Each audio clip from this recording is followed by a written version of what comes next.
Assalamualaikum warahmatullahi wabarakatuh. Alhamdulillahirabbil alamin.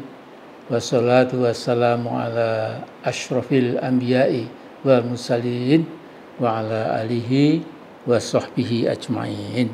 Amma ba'd. Saudaraku sebangsa dan setanah air yang saya hormati, saya cintai.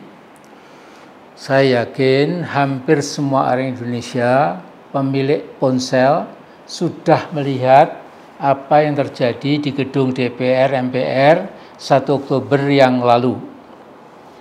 Kita menyaksikan betapa kehendak Allah Subhanahu wa taala terkadang mencengangkan kita. Kita melihat di layar itu seorang hamba Allah bernama Mulyono atau Joko Widodo yang jadi presiden ke-7 selama 10 tahun nampak duduk cemas, wajah terlihat galau dan was-was. Dan bandingkan dengan sambutan para wakil rakyat pada Presiden Prabowo yang segera dilantik pada 20 Oktober nanti yang kurang 15 hari lagi.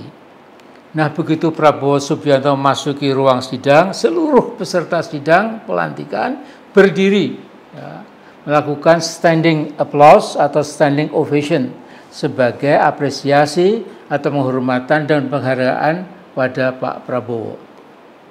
Nah, ketika Pak Ismet Abdullah, anggota DPD yang tertua, memulai pidatonya, seperti sudah kita saksikan, Pak Ismet mengatakan, yang terhormat Bapak Presiden Republik Indonesia, tanpa menyebut nama Jokowi, nampak Pak Mulyono atau Pak Jokowi seperti kekuk, murung, sedih, sama sekali tidak bahagia.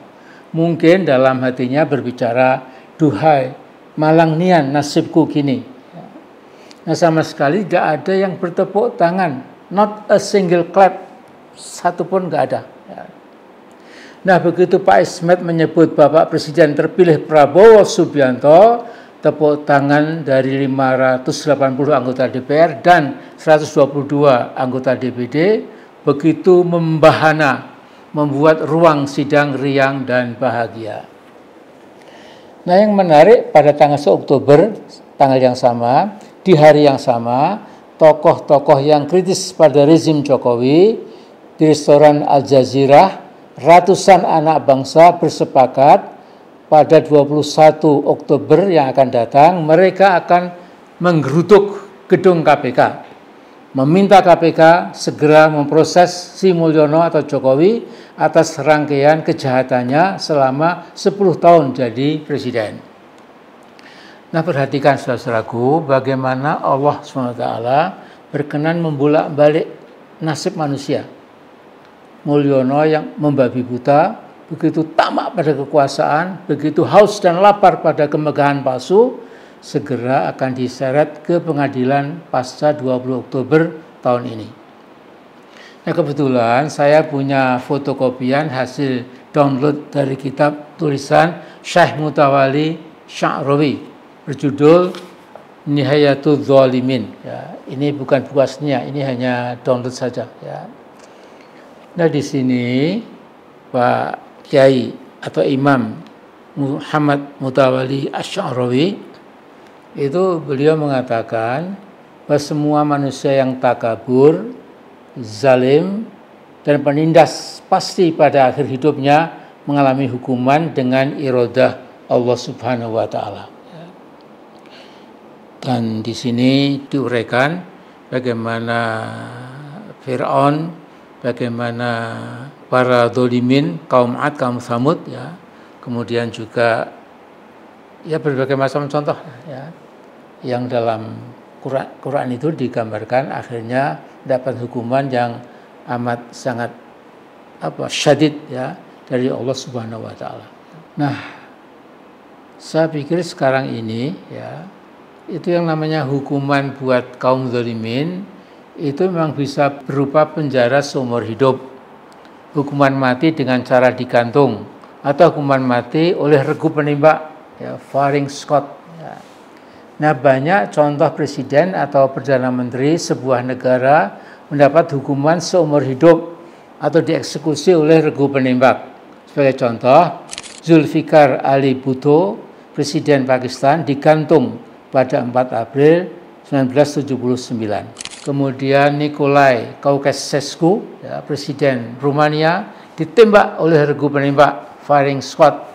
Presiden Chun Do-hwan, Presiden Korea Selatan, hukuman seumur hidup.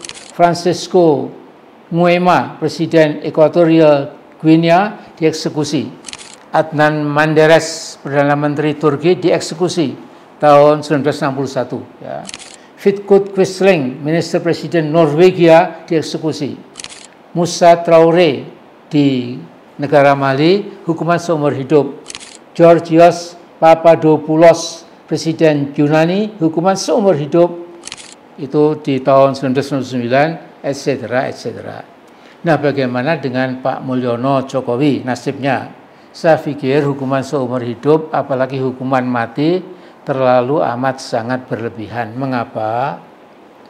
Karena para wakil rakyat di DPR, ya, DPR RI dan DPD telah menjadi partner Jokowi, mitra Jokowi dalam penghancuran demokrasi Indonesia. Jadi DPR RI kita tahu sudah jadi tukang stempel kemauan Mulyono. Mereka berkolaborasi busuk dan jahat bersama Mulyono dalam menjadikan Indonesia for sale. Indonesia dijual murah. Jadi bagaimana? Jadi Mulyono harus dihukum sekian tahun, demikian juga anak-anak dan menantunya sekian tahun. Kemudian Presiden Prabowo bisa memberikan gerasi sebagai hak prerogatifnya. Biasanya bertepatan dengan peringatan Hari Proklamasi 17 Agustus 1945. Ya. Nah, terus terang, saya pernah membayangkan sisa hidup Jokowi biar dihabiskan di penjara penuh. Ya. Tetapi saya kemudian punya second thought, ya, pemikiran kedua. Ya.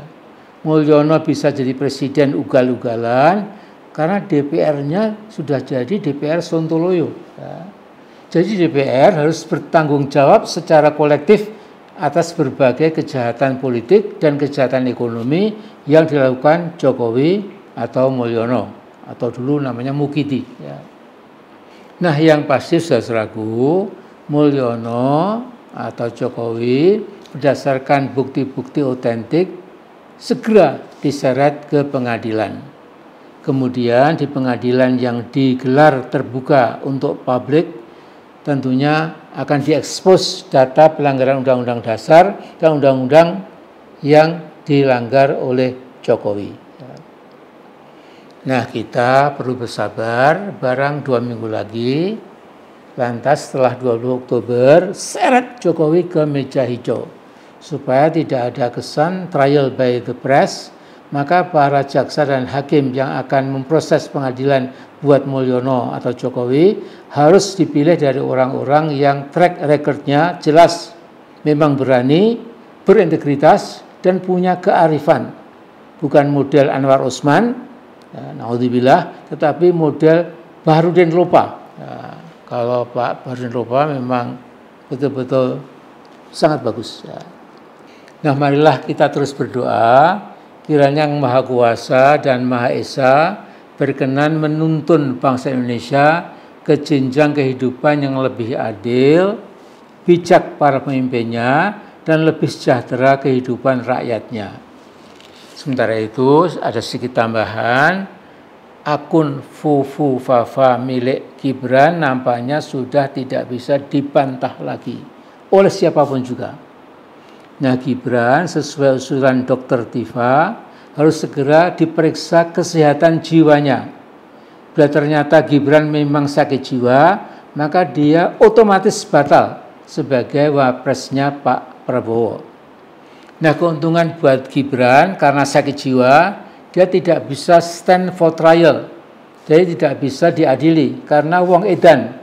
Ya, wong edan tidak bisa diadili. Ya. Nah, bagaimana dengan Mulyono atau Jokowi? Ya, saya kira harus dihukum, tetapi seperti saya katakan tidak sampai dihukum mati, tetapi harus dimasukkan ke penjara. Entah berapa tahun, ya, the longer the better, insya Allah. Ya. Saya kira begitu dulu. Ya, mohon maaf kalau ada hal yang mungkin ada tidak setuju, ini biasa demokrasi. Ya. Dan akhirnya, Assalamualaikum warahmatullahi wabarakatuh.